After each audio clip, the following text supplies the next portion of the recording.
início do século XX, possuir um médico na cidade era um privilégio de poucas províncias. Na maioria das vezes, tratava-se de um prático, velho e cansado, e que havia aprendido com a vida. Possuir um filho que estudasse medicina era um privilégio ainda maior.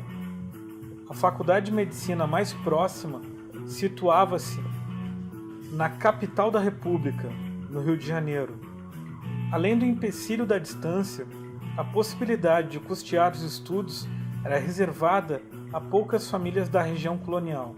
Por último, existia ainda a ameaça da febre amarela que assolava a capital da República.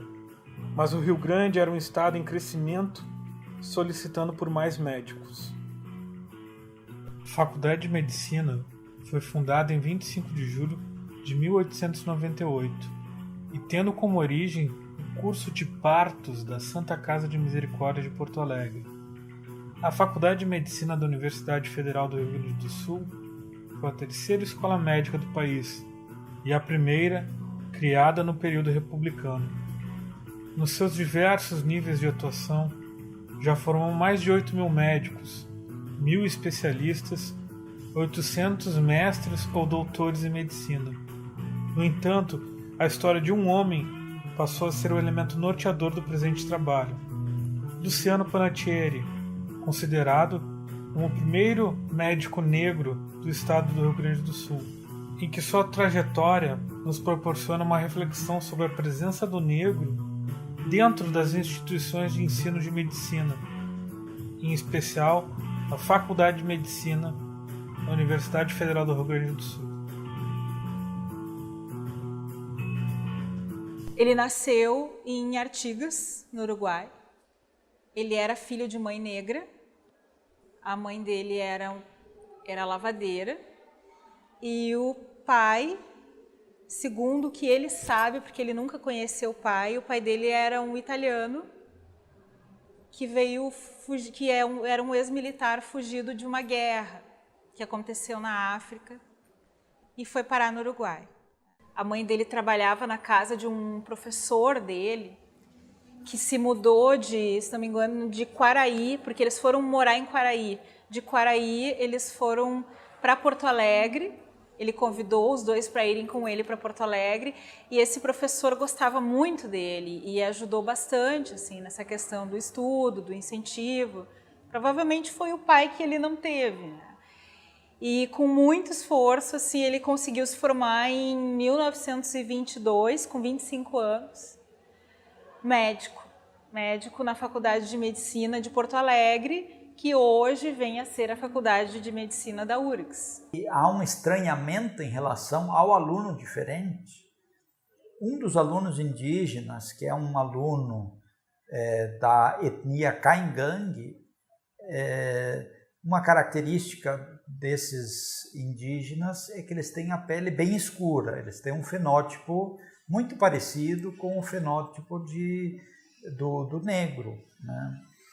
E um dia ele chegou um pouquinho atrasado numa das aulas na Faculdade de Medicina, e quando ele estava entrando na sala, o professor estava fazendo a chamada, e o professor, vendo ele entrar na sala, levantou a mão e disse para ele: só um pouquinho, o que tu está fazendo aqui? Aí ele disse: eu vim para a aula. Aí o professor disse: mas aqui é uma aula da medicina. Ele disse: eu sou aluno de medicina. Disse: mas como? Não sei quem é que tu é, como é que é seu nome? Aí ele disse o nome dele, aí ele olhou e disse: não, de fato, o senhor está matriculado, né? O senhor pode sentar.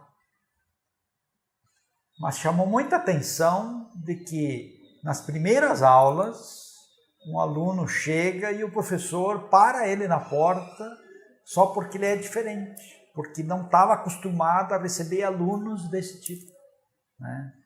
Então são pequenos indicativos de que a medicina, de alguma maneira, sempre trabalhou com uma noção daquele aluno branco, um perfil mais ou menos que era conhecido, né?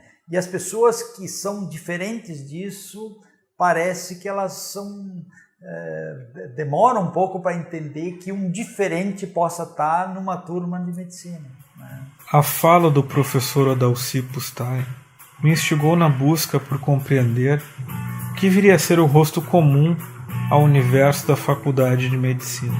Fui procurar pelas fotografias das diversas turmas de formandos que antigamente ornamentavam os corredores das faculdades, mas na FAMED essas fotografias já não existem. Como alternativa, fui em busca dos convites de formatura para tentar compreender que rostos são esses que figuram tão comumente no universo das instituições acadêmicas e, sobretudo, nas faculdades de medicina.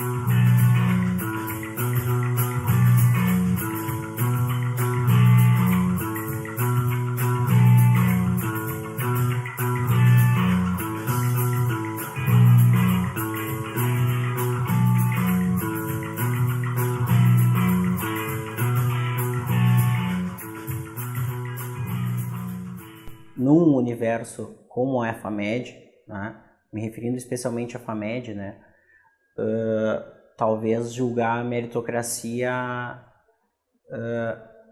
num segundo plano, né, e acho que o aluno que vem da ação afirmativa tem que ter um bom desempenho no vestibular, então ele com certeza não é defasado, porém, claro, vai tirar alunos preparados, né, desta oportunidade. Muitos desses alunos preparados talvez terão condições de cursar uma universidade privada, que numa visão de equidade, né, pode ser visto com bons olhos. Sei que não é simples haver uma mudança, né, radical que traga essa pluralidade. Acho difícil a gente pegar num curto prazo e ver uma turma com que em média que tem 70 alunos, ter 35 negros, 35 brancos, né? Ou ter um percentual maior do que, por exemplo, 1%, né? Que era quando foi na minha turma. Uma notícia boa quanto a essa questão do perfil e do ingresso de negros é que, embora a gente verifique na URGS que mesmo com esses vários anos de política de ações afirmativas, nós ainda não temos uma ocupação integral das vagas para autodeclarados negros, a ocupação é integral exatamente hoje nos cursos de alta concorrência, né? Então, o lugar onde estão sobrando, digamos assim, vagas para autodeclarados negros é no conjunto de cursos que tem menor concorrência, menor procura. Então, o que aconteceu no último ingresso? A gente teve todas as vagas cotizadas para negros preenchidas em 46 cursos da URGS.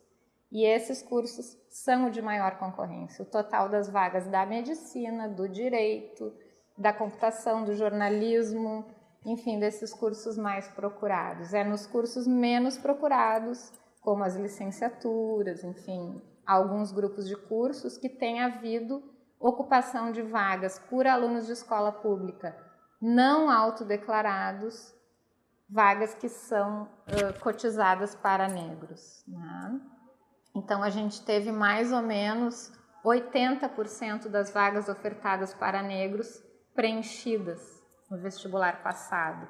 E essa sobra de vagas que se reverte para cotistas, mas cotistas brancos, tem sobrado, digamos assim, nos cursos de menor concorrência. Ou seja, os candidatos negros se candidatam para cursos de alta concorrência. É lá que tem muitos candidatos negros e estão ingressando agora.